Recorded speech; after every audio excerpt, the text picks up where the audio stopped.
Unanswered cry for rescue, the inescapable day of divine wrath. Faced with imminent judgment, both man and women beg, desperately pleading with mountains and rocks, seeking refuge from the impending punishment. Revelation 6, verses 15 to 17.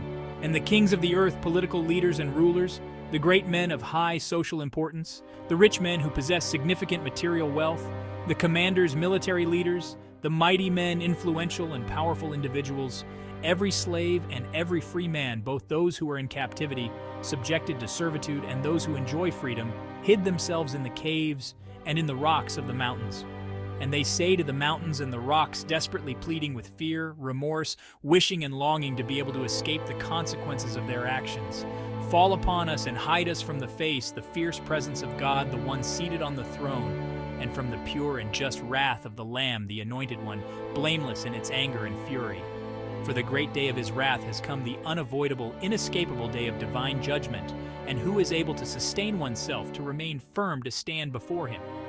Only the just and upright, those in right standing, in right alignment with God through faith and obedience, blessed and highly favored, who have repented and had their sins forgiven, with a genuine change of heart and committed to living according to the will of God. Psalm 34, verses 14 to 18 guides us. Turn away from evil and do good, avoid wrongdoing, and return to God your heavenly Father. Seek peace daily and fervently pursue it, promoting harmony and moral excellence. The eyes of the Lord are toward the righteous, attentively watching closely, caring for the upright, those in right standing and alignment with divine moral principles, living in accordance with God's will, and his ears are open to their cry, always willing to listen, understand, and respond to the needs, concerns, and petitions of those who turn to him in prayer. The face of the Lord is against those who do evil. Divine justice and consequences await those who engage in wickedness, to cut off the memory of them from the earth, causing their names and deeds to be forgotten and erased. The righteous cry out for help, and the Lord hears their plea and eagerly delivers them, those who trust in God, from all their troubles.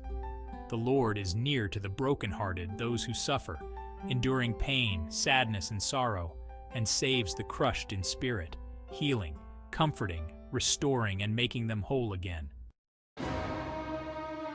2 Corinthians 10, verses 3 to 5 enlightens us. For though we live in the world, the flesh, we do not wage war as the world does according to human standards, after the flesh. The weapons we fight with are not the weapons of the world, or not merely human.